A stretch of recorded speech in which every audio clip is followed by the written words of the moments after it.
This podcast is solely for the attention of institutional, professional, qualified, or sophisticated investors and distributors. Hi everyone, today we're going to talk about a central material for the global economy, which is found absolutely everywhere, even in our bodies, plastic. Why talk about it now? Well, as we will see, an international cooperation agreement to reduce plastic pollution has just been reached at the beginning of March 2022. Nowadays, the use of plastic is central to the functioning of the global economy, and it has increased significantly over the past 3 decades. Indeed, the yearly production of plastic has been multiplied by more than 2.5 between 1990 and 2018, the year in which it amounted to 359 million metric tons. The very rapid development of plastic in recent decades can be easily explained.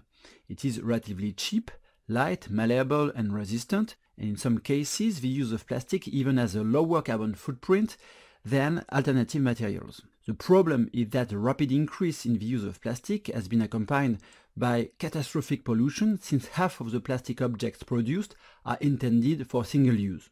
A study published in 2017 estimated that a total of 8,300 million metric tons of virgin plastics had been produced up to 2015, and that this had generated 6,300 million metric tons of waste, of which only 9% had been recycled, 12% had been incinerated, and 79% accumulated in landfills or the natural environment. The study predicted that if the current production and waste management trends continue, 12,000 million metric tons would end up in landfills or in the natural environment by 2050.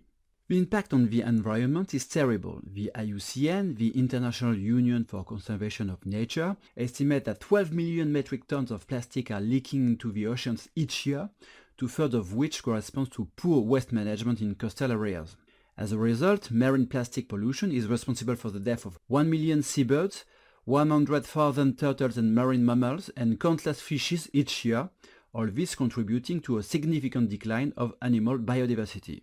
There are other problems linked to plastic pollution, as under the effect of solar radiation, wind and other environmental factors, they fragment into microplastics whose size is between a few hundred nanometers and 5 millimeters, the consequences of which are still poorly understood. More and more studies document the presence of these microplastics in food, whether it comes from the sea or not, and a study published in 2019 estimated that each person ingests between 39,000 and 52,000 microplastics each year. Many research works are currently being carried out to assess the danger to human health of these microplastics. So it is well understood that plastic pollution is a real curse for health, the environment and biodiversity. But the good news on the topic is that, as I indicated at the beginning of this podcast, in March 2022, 175 countries agreed to initiate a round of negotiations to put in place a binding agreement to limit the proliferation of plastics and microplastics. The objective is to conclude these negotiations before the end of 2024, which would give a very tight timetable, since this type of negotiation generally takes between 5 and 10 years. The objective of setting up a binding agreement is a step forward, since 170 countries had already committed in 2019 to significantly reduce the use of plastics by 2030, but it was unfortunately a non-binding resolution. Some countries had taken real action, but others had not. It is necessarily at the global level that the plastic crisis can be solved. Until now, one of the means used by rich countries to avoid the incineration or the accumulation in landfills of plastic waste has been to export it to poor countries, where it is incinerated or recycled, but where environmental and health rules are not particularly respected. And a lot of scandals have erupted in recent years. Some importing countries found themselves overwhelmed by this waste and decided to react. India banned the import of plastic waste in 2016 and China in 2018. But a 2020 Interpol report noted a significant increase of illegal waste shipments in 2018 and 19, and this report also mentions an increase in illegal waste incineration and dumping in Europe and Asia. In short, this is therefore very positive that the international community is beginning to work seriously on the topic. Among the solutions to avoid the accumulation of plastic in the environment and in landfills, we can imagine strengthening recycling capacities, moving towards a more circular economy, or simply trying to avoid this material.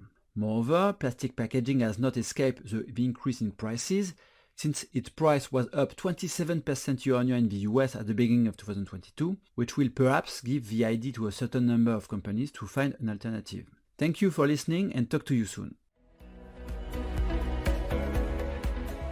All comments and analysis reflect CPR AM views on market conditions and its evolution, according to information known at the time. As a result of the simplified nature of the information contained in this document, that information is necessarily partial and incomplete.